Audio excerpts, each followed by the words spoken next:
Bonjour à tous. Nous allons donc aborder aujourd'hui le deuxième dimanche du Carême, deuxième dimanche où on lit traditionnellement l'évangile de la Transfiguration dans les trois récits parallèles des trois évangélistes. Mais cependant, si vous voulez bien, je vais le laisser de côté aujourd'hui. D'abord, c'est un récit que nous connaissons, mais en vous faisant seulement remarquer que le meilleur des commentaires nous est donné par la liturgie elle-même.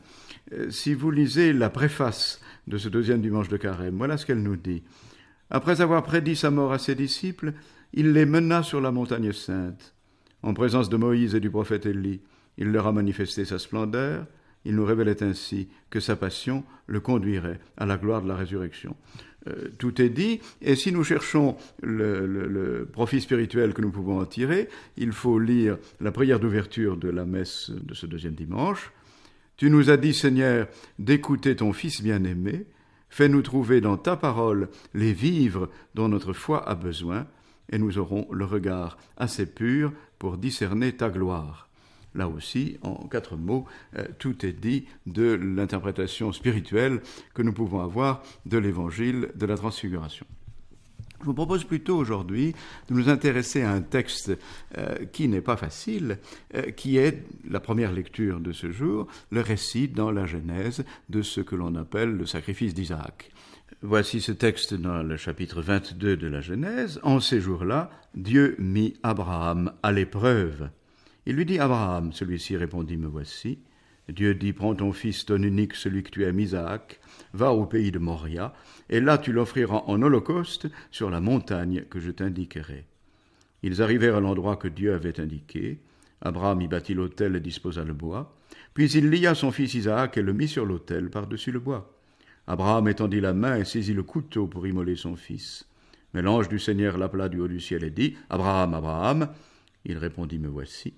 L'ange lui dit, ne porte pas la main sur le garçon, ne lui fais aucun mal. Je sais maintenant que tu crains Dieu, tu ne m'as pas refusé ton fils unique. Abraham leva les yeux et vit un bélier retenu par les cornes dans un buisson. Il alla prendre le bélier et l'offrit en holocauste à la place de son fils.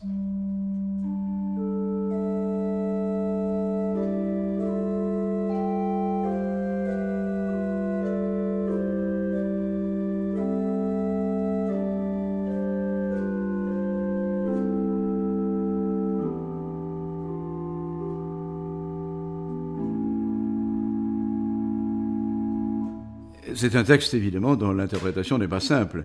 Je vous ferai remarquer que nous sommes dans la parfaite continuité avec l'évangile de dimanche dernier, où je vous faisais remarquer que Jésus était mis à l'épreuve par le démon dans le désert. Le texte commence par ces mots, Dieu mit Abraham à l'épreuve. Nous sommes bien, c'est le même mot dans la Bible grecque, nous sommes devant cette épreuve qui est d'abord l'épreuve de la foi. Mais alors, la question évidemment que ce récit nous fait nous poser, c'est comment est-il possible que nous soyons en face d'un Dieu qui, pour éprouver la foi d'Abraham, a le sadisme de lui demander la mise à mort de son fils unique, sur lequel pourtant reposent toutes les promesses. Il ne faut évidemment pas s'arrêter à cette lecture un petit peu immédiate. Bien sûr, il y a des questions de contexte culturel, si on peut dire. En fait, toutes les populations, toutes les peuplades de l'Orient ancien pratiquaient des sacrifices humains. On en a l'attestation dans toutes les civilisations qui entouraient Israël. Et finalement, ce récit dans lequel Abraham est prêt à sacrifier Isaac, mais finalement, à la fin, Dieu le refuse, on peut en faire une première lecture, tout simplement par le fait que les rédacteurs de la Genèse veulent signifier que ce que Dieu attend de son peuple, ce ne sont pas des sacrifices, et encore moins des sacrifices humains, mais d'abord l'obéissance à sa parole. Les prophètes ne cesseront de le dire, et c'est évidemment le sens premier du texte. Après, il y a un sens qui est plus fort. On peut dire que c'est un texte qui est prophétique. Le sacrifice d'Isaac, en fait, est l'image de ce que va être le sacrifice du Christ. Mais je reviens un peu en arrière.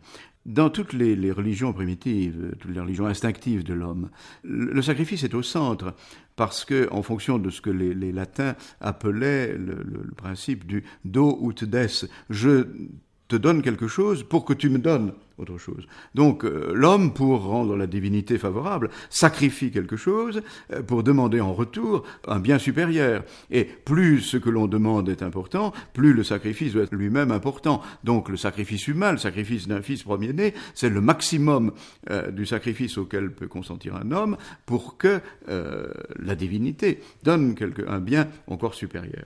Mais en fait, aussi bien l'enseignement de l'Ancien qu'évidemment cela apparaîtra avec évidence dans le Nouveau Testament, viennent dire que le Dieu d'Israël, le Dieu de la Bible et le Dieu de l'Évangile ne fonctionnent pas avec des marchandages.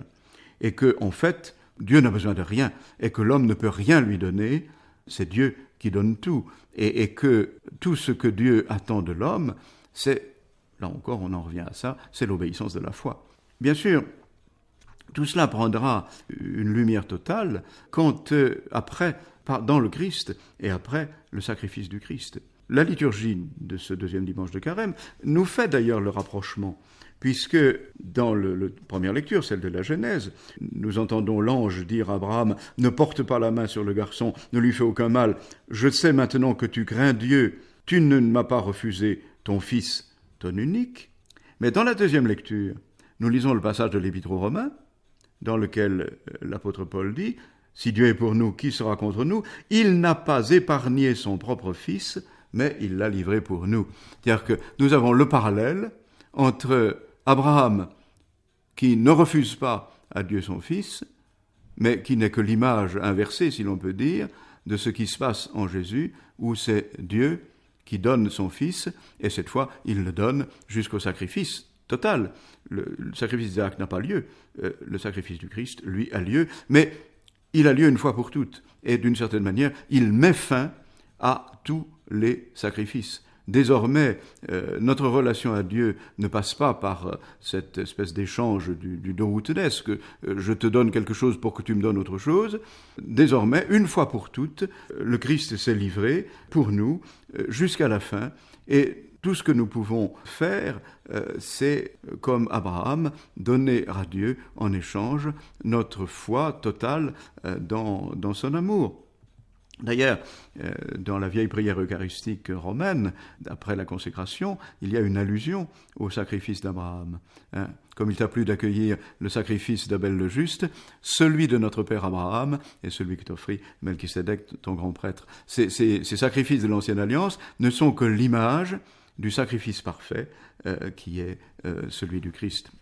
Je voudrais terminer par un commentateur très ancien, un des premiers commentateurs de la Bible, Origène, qui était un prêtre d'Alexandrie aux première moitié du IIIe siècle, et qui a commenté, premier commentateur de l'ensemble de l'Évangile, et qui parle bien sûr de ce sacrifice d'Isaac, et il a ces mots absolument merveilleux pour désigner le sacrifice d'Abraham.